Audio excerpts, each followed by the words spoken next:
This evening I want to provide you some feedback, provide you a report. The most recent trip that I took to really 4 different teaching locations. The scripture reading was about open doors. And our lives isn't it what we want. We open doors to present the gospel. Well, I can tell you I've been blessed in the past few years, I believe, to find some of those open doors. Previous trips have had some wonderful opportunities. But in terms of unusual opportunities, opportunities to preach, opportunities to have an influence of encouragement on our brethren in unusual places, this may be the most unusual of the trips. Went to South Africa, the country of South Africa, down the very tip of Africa. Uganda, Myanmar, a country you may better remember as Burma, and Nepal. Left on the last day of August, came back not quite 3 weeks later. This is the globe. This is my GPS track. GPS was the way I kind of kept myself amused during the long flights, but also turned out to be really useful in identifying places in a couple of instances. First in the U.S. will be up here. Went down to the southern tip of Africa, Cape Town, up to Uganda. Then if you just kind of rotate the globe a little bit, here is India, this is China. Went to Nepal. Nepal is the country that sits between India and China. And then Burma or Myanmar sits right on top of Thailand. First, thank you. Thank you for your prayers. It may very well be that some of those open doors were because of your prayers, and my ability to get there may have been because of your prayers. I appreciate your interest. I appreciate the number of you who expressed interest in these briefings, your encouragement in so many ways, and your financial support. The trips don't happen unless there's financial support. The first part of the journey was indeed to go to Cape Town in South Africa. There I was sharing a meeting, a gospel meeting with Bobby Whetstone. He did the first 2 days, Sunday and Monday, and I was supposed to be there by Tuesday night. In order to get there by Tuesday night in time to preach, I really had to leave from Kennedy Airport in New York City on Monday morning. So since it was the last Sunday of the month, the elders allowed me to leave Sunday afternoon and was able to get there, arrived at the Big Apple, got to my motel room somewhere around 11:30 so at night to find out that I didn't have a reservation there. I guess they revalidated everything at 4 o'clock in the afternoon. Mine did not validate. He was full. Most of them were full. This was a busy time even in New York City. Sat around there for a while. He called several other motels, but in the end, what he found was that he did have a room. Somebody had checked in and checked back out immediately, and so the room was clean. So somewhere around 1, I managed to find a room. I was grateful to find the room. Plane was not that early the next morning, and it's nice to have a few hours sleep. The next morning, found my way to JFK Airport, found the appropriate place where South African Airways was. I headed in JFK, managed to find the right gate, get on the right plane. And this particular journey had 17 different airplane flights and was able to get to all of them. One left about a half an hour late out of 17, but it still got to its destination on time. I felt blessed indeed because of that. South African Airways, you wonder about some of the airways, but it's a very nice airway. Many times in these countries that we consider somewhat less developed, their airlines is the flagship of their country. They have an extremely nice airline. So, got on the plane the next morning, and this was the journey from here, clear down to Johannesburg down here. Now, I come close to Africa, but mine was a non-stop. Bobby had a flight that stopped for fuel, a chance to stretch his legs. But for me to get to where I needed to go, I needed the non-stop. You see, I've been on the plane for a little while. There were still 14 and a half hours left. It was a 15-hour flight. One flight, wheels up time, 15 hours. I'd had 13, 14-hour flights, never a 15. If you have the short attention span that I do, that's a real challenge. Had to change planes outside in Johannesburg, got on the plane, arrived at Cape Town International Airport. And you know, I've done this a few times by now, but this time it was different. When I got to that airport, there was a familiar face to greet me. Now, the people who greeted me at other times, sometimes the brethren aren't there, sometimes I just have to find my way to the hotel. What a joy it was to see Bobby. And even better than that, not only was Bobby the familiar face there, Bobby brought friends. The two in the center are Ray and Sally Leonard. He talked about those when he gave his report, that have been working there for many, many years.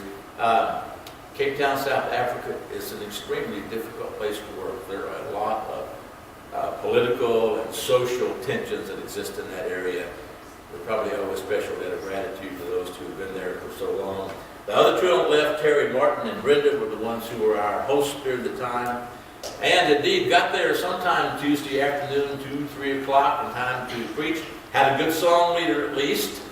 And there was some preaching, and the people that were there, especially considered the circumstances around them, unusually warm, gracious people. It was a joy, and I appreciate Bobby letting me tag along with him for his gospel meeting. Now, I try not to make these too much like tourist shows, but I have to tell you, something that was totally unexpected to me when I began to plan the journey was how beautiful it was in the Cape Town area of South Africa. Now, I didn't take this picture, this was a postcard, but between the coastline and the mountains, it was just beautiful. We rode the little car there up to the top, had an opportunity to look over the top, see some of the scenery, the Wispy Mountains, there's some poor scenery, and back down to the Bay Area is beautiful, but we had a view of the mountaintop. I'm sharing that with you because that was totally unexpected to me. But we're there, had the meeting, enjoyed it very much, really appreciated having Bobby in the same area there. So from there, Cape Town, I had to get up here sort of toward the middle of Africa.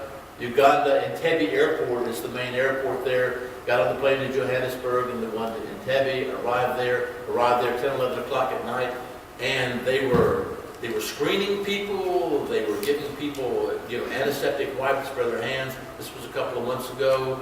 So I was consoled that they really were taking measures to try to control the spread of the Ebola virus that was kind of around at that time.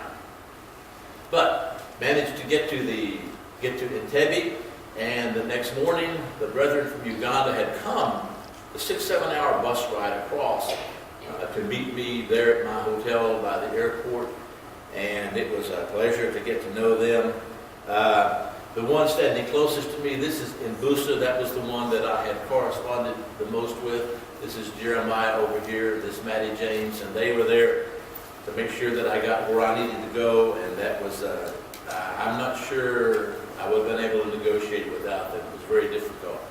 We had to get from the airport region a half an hour up to Kampala to catch the bus, and this was the bus trip we would have to make. Bus stations were just very, not even like bus stations in the U.S., extremely busy. You see this bag here with the yellow rectangle on it, that's my bag. They got the bag up in the air, it was raining, they made sure I got to where I needed to go. And I thought I would just give you a flavor that over there, they weren't the cleanest places I'd ever seen. But we got on the bus, there are the three of us on the bus heading across the country. What should have been a 6-hour ride was more like a 7-hour ride. There were some demonstrations. Nothing that caused me any consternation along the way, but it definitely slowed the journey down, and it was a pretty long journey as it was anyhow. But once we got over to Kasisi, this is in the western part of Uganda. This was the hotel, the Senton Hotel, and there's the guard there on the porch. And I saw the guard, and I thought, am I concerned that they feel like they have to have a guard, or am I consoled that he was there? Well, he was always there, inside or outside. In the end, nothing ever happened, but I was just as glad that he was there. The room was plenty adequate. I was blessed. The hotel rooms were never large. They were not fancy, but they were clean enough. They were comfortable and they were cool. If you've not traveled in those areas, I thought I would just tell you, if you wonder what the shower stall is, it's the whole bathroom. The small bathroom there just has a shower head in it, and that kind of works fine while you're showering, but it kind of complicates the rest of the dressing process because you're always walking in and out of the water. You don't walk back in there with your socks on. But for your information, it's just one of the things that you kind of learn to deal with these kind of trips. But there were a couple of other brethren that met us when we got that far, and those were the four that for the rest of the trip, like I say, took good care of me. After we got, from the airport over here all the way the 6-7 hour bus ride over here to Kasisi, this was kind of the main headquarters, they took me up to show me the site that they had picked out for the Rwenzori School of Preaching. The Rwenzori, that's the district. If you look at that on the internet, there are parts of that that are pretty much a tourist area over there. But they really do want to have a school of preaching. And the first thing they wanted to show me was the site that they had picked out for that. So we all rode out there on our motorcycles. And this was not brethren. I've ridden on the back of motorcycles with brethren before. These were hired drivers, but they were good enough. They took care of us. And here's the GPS points. I got 3 out of the 4 corners of the land. This is the main road. Nice thing about GPS points, you can download them to Google Maps, Google Earth. And after I got back, somebody else was saying, now where was the land for the preaching school? I was able to dump the points on Google Earth, send him an image of exactly where they were. It's along a main road.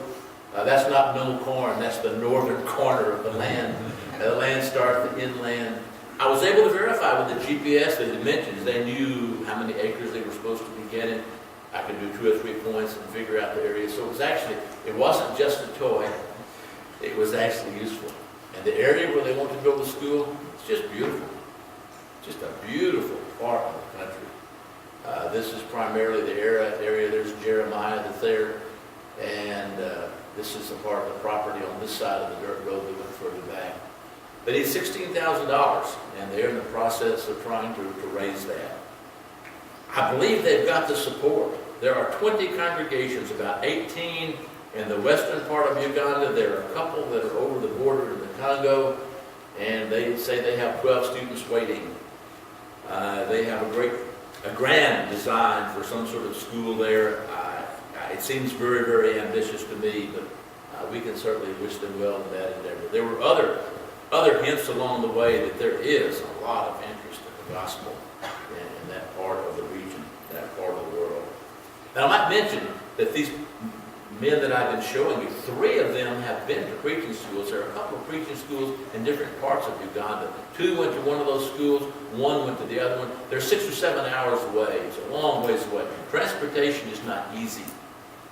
Many of them walked, I think, 10 or 12 miles to get to where they wanted to go. I did not meet any brother over there that had an automobile. I'm not sure in that region I even met one that had a motorcycle. When we went someplace, they had to rent a motorcycle. So the 3 of them have been to a preaching school, so they're good Bible students, have a good Bible knowledge. They've got a good core capability there. This was the first thing that they wanted me to see, was the potential place for the school, which is right here. I shouldn't use the word school. The place that I preached first was right up close to the border with the Congo, or the DR Congo, the Democratic Republic of the Congo. Preached in a school room there. And by close to the Congo, what I mean is, here I took a picture of those mountains. That's the Congo, 0.3 miles away. And I had wanted to go over into the Congo and preach for a couple of congregations there. But about the time I was planning all this, the Department of State put a very heavy-duty warning on their website that Americans should not be going over into the Congo. Then I thought, oh well, okay, I'm going to be foolhardy, but I might be willing to take a little bit of risk to go over there. How encouraged would they be if somebody was willing to go? They were encouraged that I got as far as I did. If I could have gone over there, it would have been great. But I looked up the regions where they were having the conflict and the uprisings, and it was exactly right across the border from where we were. So I would have been going into that. So I chose not to do that. But they sent some of their preachers over to be able to hear the messages that I presented. And just, this is the little community there. I think the room where I preached the school was back in here. I was just overwhelmed. Here, all these people are carrying on their normal commerce. They're there. They're unafraid. They look happy. And I asked somebody, I said, how can this be? Because this particular place is like 0.5 miles from the border with the Congo. And I said, how can it be? There's all this unrest. There's all this violence a half a mile away from here. And these people are just, seem unaffected by it. I said, how can that be? His answer was amazingly simple. 3 words. Good border security. So I found that relevant somehow. was the general area. I did preach in a small school. You can see the blackboard there. This was the people. I didn't get a picture of them while I was preaching, but they stayed for lunch, and a picture of them there. Now, along the walls, and you can see these pieces of paper back here. One of these was how to write a letter. Neatly printed in English. You know, here's the salutation, here's the body of the letter, here's the closing. Looked like good instructions to me. That was their I guess their PowerPoint, if you will, their signs around the schoolroom where they've been teaching. What struck me was this one. The training leaders in the class. There was a leader, a team leader, a welfare leader, a timekeeper, and if you can read that in the glare, a spiritual leader. Another clue, these people have a high respect for spiritual things. I was impressed with that. Now, these are the two brothers that are preachers over in the Congo that walked, I think, several hours to get over the border into the western area of Uganda, where I was, to hear the lessons that I had to present. After that, after preaching close to the Congo, went back to Kasisi. This was the home congregation of Mbusa, the guy I had corresponded with, so very much. And they were getting ready for the Sunday service there. I didn't have a very big picture. I didn't put one there. They pieced together pieces of wood and putting a kind of a tarp over the top. And they had this big old section here, that was covered for the people to come. Most of the places I go, China, maybe a couple of dozen people in an upstairs apartment. Russia, maybe not even 24 people. So I'm looking at all of this seating capacity thinking, I really wouldn't think that was going to happen. But the people began to come. And they kept coming. And they kept coming. And notice how they're dressed. These are people in very difficult circumstances. These are people who are walking probably a great distance to be able to get there. But they're there. This is the Lord's Day. They're there. And when they all got there, they filled that place up to overflowing. Amen. I think in my pictures I could probably count 400 people. The local preacher count was 450. Right. Is there interest in the gospel in the western part of Uganda? Absolutely. Probably 18 congregations from the western Uganda side. I don't know whether any of the Congo made it this far inland there. A lot of people interested in the gospel. And they asked me to preach on subjects like the role of women in church.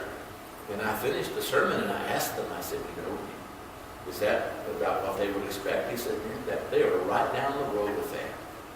These brethren are sound.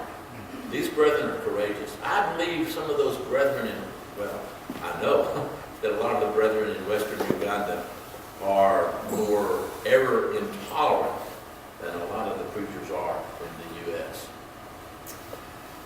So, good capacity crowd there. I had the opportunity to preach. And again, this was the Church of Christ at Isagir. I'll show you their building. It's not that large of a building, but again, people from many different congregations came to be a part of that. Now, when you have a meeting out in an area like that, sometimes there are indeed some distractions that come by. But I don't think they came by while I was speaking. Maybe my voice chased them away, I don't know. But I just felt that was just look at the mixture. Some of you who know cattle much better than I do, that's a lot of mixture of breeds. But I did have an opportunity to preach. And I have this like 30-second clip. I thought maybe you would like to hear what the language sounded like. This is Lukanzo. Now, in the eastern part of Uganda, the language is Swahili. And I think a lot of people have heard of Swahili. I had an opportunity to go to Tanzania a few years ago. Swahili was the language there. And over in the Congo, I think it's French. But in this little pocket in western Uganda, it's Lukanzo. So there's a few seconds of Lukanzo. My camera had died over there, so I got sort of a makeshift camera. Whoever's using it, it kind of goes in and out of focus, but you may find it interesting to listen to the language. They are that one body. And we talked earlier today about how important that body is. That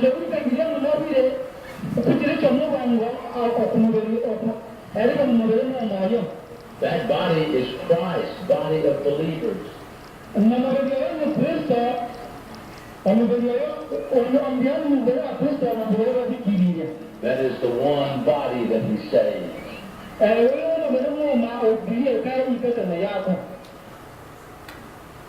When God confused the languages at the Tower of Babel, he did an amazing job.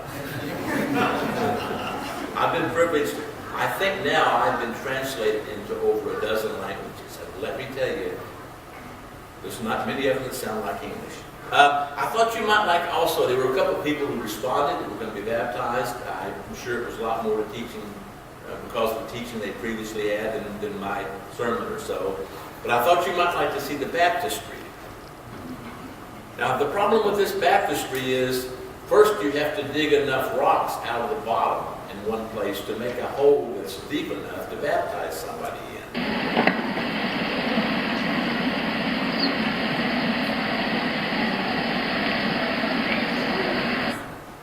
And there were 2 women who were baptized.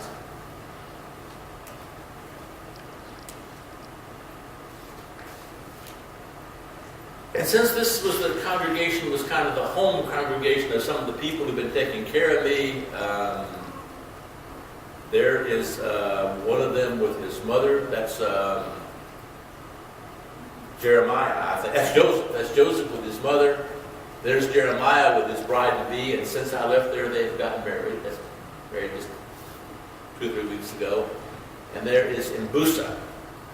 Mbusa is one squared-away brother. Let me assure you. The other 2 are also, with his wife and child. It was after corresponding with them so many times, it was really great to have an opportunity to be able to meet them. Now, the lower left-hand picture is their church building. I put the little flowing river there because I thought, isn't this nice? The church building right beside the nice flowing river. How scenic. Well, I got this message from Mbusa this past Tuesday. Evidently, they had a flood. The message says, our building was destroyed last night by the running waters. Later, he says, yes, brother, we struggled and bought land last year out of our means of offering. He says, so we are down. So they are going through a period of discouragement. The region, I think it's a good region for preaching the gospel. They explained to me that people of Uganda are eager to learn new things. You know, some of the people in the U.S. are just not that eager to learn new things. They kind of just want to coast on what they already know. Evidently, they're very receptive to taking courses of various kinds over there. They're very conscientious. One element of the conscientiousness and their interest in religion, these are just a couple of pictures along the way that I took. You know, the grocery store is the God-given restaurant, or the restaurant is the God-given restaurant. Here, over here, was the supermarket. It was the Jesus Cares supermarket. And one place as we were driving down the street, the people were out there with their big old brooms sweeping the streets. And they were carrying some signs. And the sign says, we love Kasisi clean. Jesus loves our city clean. And we love our city clean. There's a lot of combination of cultural and, you know, character things there. It was a great opportunity to go there. Now, from there, I had to take the bus trip back across the country to Kampala. It's the big city about a half an hour away from the airport. The city was a crowded mess. I mean, we finally had to get off of the bus before the bus got to the bus stop. And fortunately, there were, 2 or 3 of us carried my luggage to where we could get to a cab. To take the cab, then the 30, 40 miles down to the airport so that I was able to leave the next day. So, I left out of there. That's the Entebbe airport in the western part of Uganda. Flew down to Johannesburg. And I spent a night in Johannesburg. There was a motel right there on the airport, and I kind of gave myself a little break. I figured the work there was going to be difficult, the travel was going to be difficult. I really didn't know how the accommodations were going to be. So I knew there was a hotel right there on the airport. Spent one night there. Also, to get rested up for the long trip. Long trip from the southern part of Africa up here to Bangkok, Thailand. Didn't stay in Singapore, just changed planes in Singapore. Had to get to Thailand, had to get to Bangkok in Thailand to get to the next destination, which was at the very northern end of Thailand. But in Bangkok, I managed to, through a friend in Singapore, to find out something about the brethren there. I couldn't preach to them. I was only there on a Thursday. But this is our brother Subin Panboon, who has been in Bangkok for many, many years. And in my travels, well, I found a number of people that have been in the areas where they are overseas 40, maybe 50 years. I don't know exactly how many years he's been there, but he's been there for quite a while. These are a couple of other brethren that work at the church. Met me at the airport, drove me around the city, got me to my hotel. Bangkok was a very busy city, and I was glad they were driving me in an automobile because this was the primary other alternative. I think they have trouble even with taxis getting around. They say the best thing to do is take a tuk-tuk, and I'm perfectly willing to do that. But I liked it better riding in their car. Had an opportunity. I've ridden it worse than tuk-tuks. But there used to be a preaching school there in Bangkok. Very nice auditorium, very nice facilities, had printing presses and all of that. There's no longer a school there. I thought, man, I wish I could just pick up that preaching school facility from Bangkok where it's not being used, and I could just set it down over there in western Uganda where it would probably be maybe used to its capacity. But I was grateful to meet Subin and Kim Panboon in doing the work there in Thailand for many years. Now, the last two places that I went, let me just kind of give you a perspective here. If you're like I am, not that familiar with that part of the world until I start buying airline tickets to get there. But if you kind of look here, this green up here is China. This pink down here is India. And Nepal is the country that sits between China and India. So, started down here in Bangkok in Thailand, the very northern part of Thailand, just over the border into Myanmar or Burma, is Takalek. Takalek is the city that I went to there, and then on up to Kathmandu in Nepal. So this is kind of the overview of the rest of the journey. To get from Bangkok to Takalek, I had to fly up to Chiang Rai. Many people have heard of Chiang Mai. This is not Chiang Mai, this is Chiang Rai. You go up to there. Managed to get there, the airport. Thai Airlines, again, a less developed country, but very good airline. And then had to catch had to get a car at the airport in Chiang Rai for the last 40, 45, 50-minute drive up to Takalek. Now, I was concerned about going into a strange airport and getting a taxi. One reason I carry GPS with me is I'm in the situation of having to ride in cars with people that I don't know. I like the GPS. I can kind of make sure on my own where I'm going.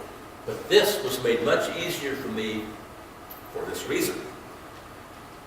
When we went up to Memphis in April, I met a Kevin Graves, and he works for Truth for the World, and he told me about this man that had been a Baptist preacher, but he had taken the Truth for the World Bible correspondence course, understood it, believed it, was baptized, began to preach the truth. And so Kevin had gone a couple of months earlier to visit this guy. I think Kevin was the first American Church of Christ preacher this guy had ever seen. I think I was the second one he'd ever seen. Oh, well, let me mention, one goal that I kind of have for my journeys is, there's some places that a lot of people go. And once in a while I'll go there, but my preference is to try to go places that not everybody else goes, that maybe they're more difficult or more challenging. I kiddingly say, well, I'm still young and healthy, I'd like to go to some of those places. Well, the place that I went, the western part of Uganda, right up to Congo, they said I was the first white Church of Christ preacher they'd ever seen. Well, when I got up here to Takalek, I think I was the second white Church of Christ preacher he'd ever seen, and that was only because this Kevin Graves, who worked for the Truth for the World, had been there just a couple of months earlier. But it was so nice that he had been there before. He said, Stan, don't worry about it. You'll see the stands in the airport at Chiang Rai. You get the taxis will be fine. Nothing to be concerned about. And it was exactly as he said. It was not a problem. So went up there to Takalek, and there is Daniel Kappa. He was the one who was converted, began to preach the gospel, used his house to preach the gospel in, has had to move 3 times because of persecutions. Not from the other religions, from the denominations. So that's a pretty clear indication that he is preaching the truth, the whole truth, and nothing but the truth.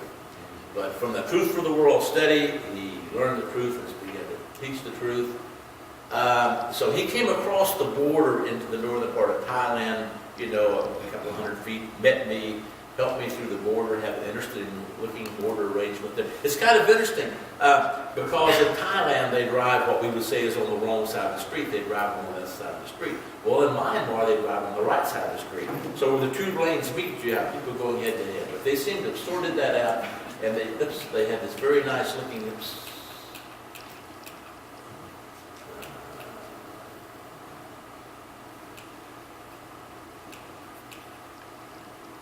facility there, and he helped me walk through there, and I had to sit while I got my visa.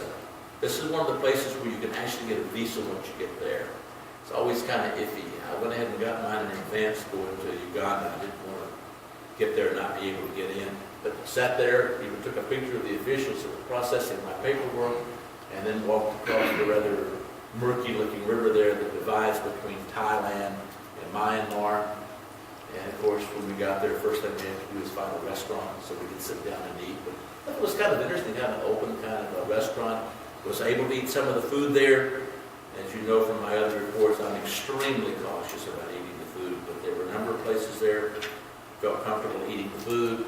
Got to the motel, fairly new motel, plenty good accommodations. There's the lobby. There's Daniel having me getting checked in. This guy seemed to be kind of a local manager. He kind of took me under his wing and took good care of me, and I was grateful for that. And again, just a moment's worth of scenery here from the top of that hotel. These were some of the pictures. A beautiful part of the world. But part of the beauty is the colors. I mean, all the kaleidoscope of colors of the different roofs and all of that, and some of the gold from some of the other religion temples. It's very pretty. Each side of the hotel, there's a market. I don't know if you can see down there, they are very neat, very clean. It's produce market on this side. I didn't go around there to see what that was, but just on both sides, big market days in the cities. The church, as I said, was his house. Where they meet at his house. That's where the lessons occur. Being that close to India, should not be surprised that outside the door there's the collection of shoes, collection of motorcycles, because that's their primary form of transportation. And I don't think this was during my lesson, but I turned around and a lot of young children there. The future of the church, lots of good Christians that are there. This is Daniel Kappa and his family, his wife and his two children. And you might notice on the blackboard, the whiteboard there, he's the guy that uses the whiteboard. I've got 3 points to the sermon. He's up there writing point number 1, point number 2, point number 3. And as soon as I began to correspond with him, and he began to tell me his story about how he'd taken the Truth for the World Bible study and been converted, he seemed to have a particular interest in the fact. He said the first person he converted was this old man. And, he kept talking about this old man. Well, I think also was a denominational preacher. He talked about this old man he was converted, that he converted. Well, that's the old man. His name, appropriate enough, is Barnabas. Turns out the old man is a month younger than I am. I don't know quite what that makes me. A lot of the young girls had this color on their face, the paint. And I was kind of a little unsettled about that. I didn't know what that meant. I didn't know whether they were continuing to practice some of their, pre-Christianity, if you will, customs. And that's kind of one of the hard parts about traveling alone. You don't have somebody else you can say, hey, what do you think this is? You don't understand what this is.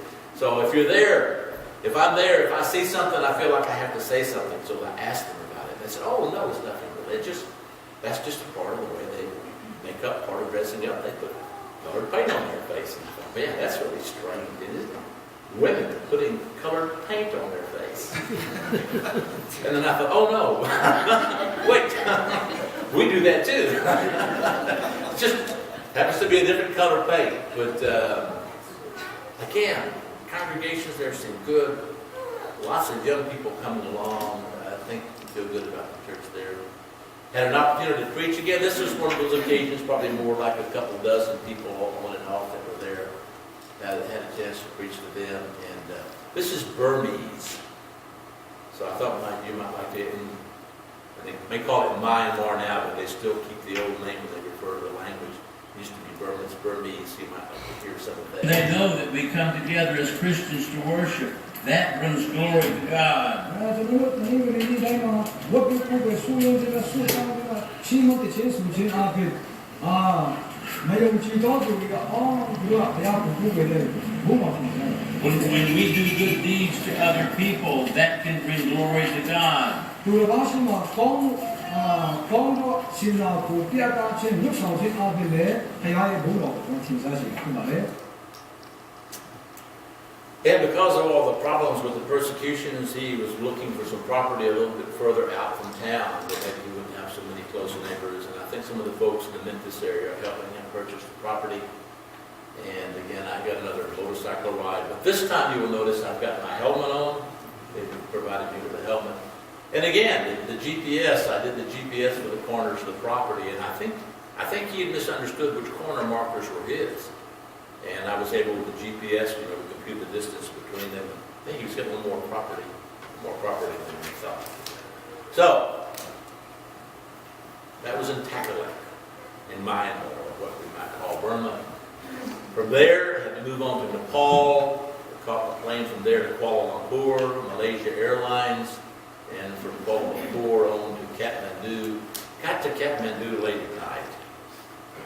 And it's about a half an hour trip from the airport to the hotel where I was going to be staying. And I will tell you, I probably felt as unsettled during that trip as I did any other part of the journey. Riding through the dark parts of town, they don't have lights on their streets like we do. And I was fine, but if we'd had to stop anywhere, I think I would have become concerned. When it got daylight and it was bright, it really didn't necessarily look a whole lot better. That is just a very poor part of the world. Thought I'd gotten a pretty good motel. I was staying in a Radisson. I like to stay in American brand motels. But even there, I went out and had some change rooms to get one that was a little bit better. This on the right is the mirror they use to check underneath your vehicles for explosive devices. And again, it's like, wow, am I concerned that they have to have one? And in the end, no, I'm glad they've got one. But again, it's times like that, I appreciate the prayers. But there was never any problems. Never had any problems with any people that were too close or any mobs or anything or anybody that looked at me like I was from a different country. I felt blessed. It felt safe through the whole journey. And partly because the places I went, they had the security to deal with the problems. So the place where the church meets in Kathmandu is this room. It's a part of this bigger house. You can see the door there. There's the sign. Church of Christ meets here. And there I met two just really, really good guys. Pramod and Benad. Guys are blood brothers. Both of them have been through the preaching school in Singapore, the 4C school that's there. This one lives in Kathmandu.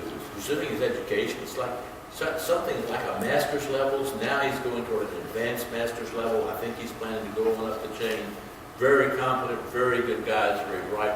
This guy has stayed in the eastern part of Nepal. He still lives in the area where his family was.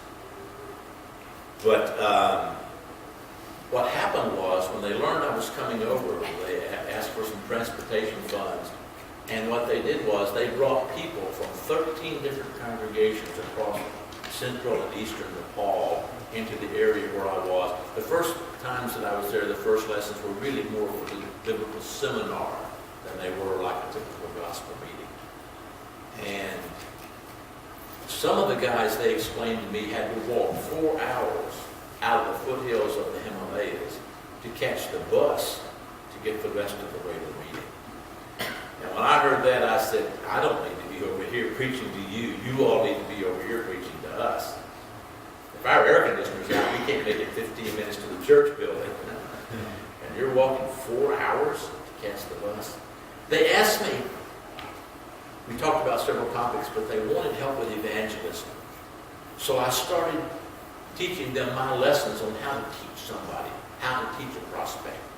And I was going through the lessons and showing them how to use the lessons, and after a few minutes, I talked to my translator and I said, I get the impression that I'm not just teaching them how to teach this. I get the impression that they are learning some of this for the first time. And he said he got that impression too.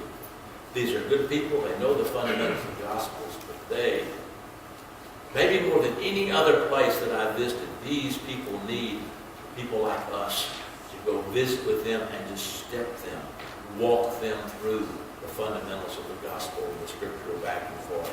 This is a wonderful opportunity. So these 13 representatives, they picked a representative from each of 13 congregations. So all of these guys are going back. And some of the material, they seem to benefit some of it so much, these two guys, Pramod and Vinod, said they're going to translate it. So it'll be available in the Nepali language. And not just that.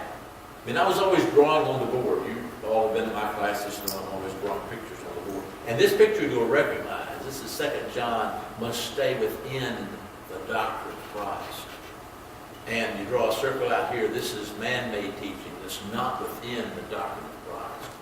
Even the law of Moses. An easy way to explain to somebody who shouldn't be following the law of Moses, it's not a part of the doctrine of Christ. It's not found in Christ's doctrine book of the New Testament. I did that, and the guy came back the next day, and he said that some of the men that were staying together, from the different congregations, since they were up to midnight. One thing they were talking about is how come the church has become self-supporting over there. He said the other thing they were talking about was the way that I had taught with diagrams. I guess they hadn't seen that before. They thought that was a whole different way to teach people. And I thought it was interesting what they said. They said, we think we can use this to teach the denominations. So, I mean, it takes one comment like that, and that's worth all the effort in getting on the plane. But some of the people were there. Some of them referred to some of them as the backward people. I mean, they came from the poorer areas of Nepal.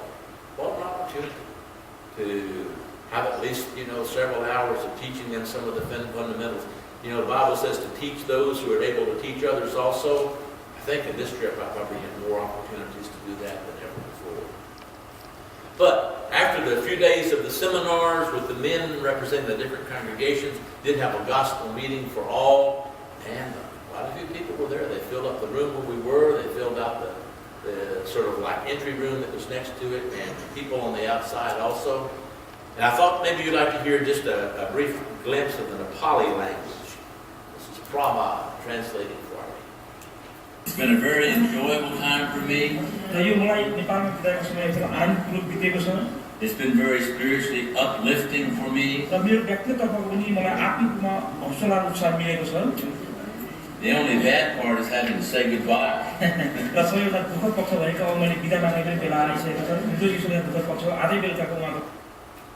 And you heard his brief laugh there. That is the way that I have found the people to be in most of the countries where I've been. Amazingly good humor, just a joy to be around, and deadly serious about the gospel. But in his case, he lived there. Here they took me looking for a couple of souvenirs, a t-shirt and a hot tea mug. Don't drink that much coffee, so I need a coffee mug. I need a hot tea mug.